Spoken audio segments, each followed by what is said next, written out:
Imagine this. You hear about an event happening next week, or suddenly you thought about a trip you love to take. Maybe you have an assignment due in a few days. How do you stay on track of all these different things that life throws at you without feeling overwhelmed?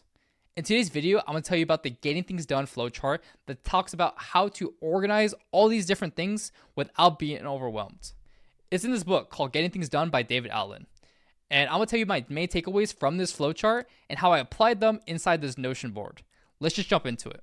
Okay, this is the scary flowchart that I was mentioning earlier, and this is the one that's in the Getting Things Done book. It just starts with all this stuff that we need to do. And the first question we ask is, what is it? So in this case, it can be quite literally anything. Like I mentioned before, it can be going to a coffee shop with some friends. It can be you want to learn something, maybe just it could be some busy work that you need to do. It could be anything. So the question we ask ourselves, like the first thing is it actionable? And so if it's not actionable, then we're just going to defer it to a someday maybe list. And now this is inside the Notion board. You can also throw it away. And then you can also, if it's something more of a reference, maybe it's like a study guide or something, we can have a way to store it as well. So this someday maybe exists inside the Notion board. And so if it is actionable, so imagine you need to do some like homework assignment. That's like a 1-page homework assignment. Now that is actionable. Is that many tasks or is it a single task? All this is if you have like a big project, you can just break that big project into all the list of action steps. Each of those individual tasks, you would then use this process. So for the single task, the question you ask yourself is, can you do this in less than 2 minutes? I think it's a big concept in this book, but also like in other like productivity things, if you can do in less than 2 minutes. I try to do that. I mean, I don't always follow that rule, but that's just something you can think about. So if it is less than 2 minutes, you can just tackle it, right? Or if it's more than 2 minutes long, you can defer or you can delegate it. So each of these categories are inside that Notion board. Now, something to note in this book, it talks about having a next action step.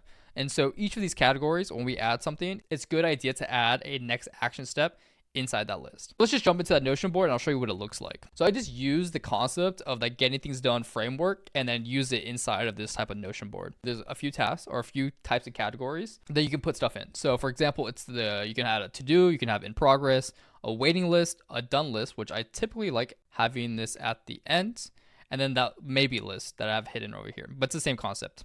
And so inside of this Notion board, you can have, let's create a new task. And so you can add a priority level. Maybe this is a medium priority for you or a low priority, depending on what you think. Maybe you want to organize this by the end of the weekend. Some notes, like maybe talk to friends about their new move or something. And then the next step is maybe you want to find a coffee shop nearby. So maybe that's what you do, right? You want to find a next coffee shop nearby, and then this is your task now.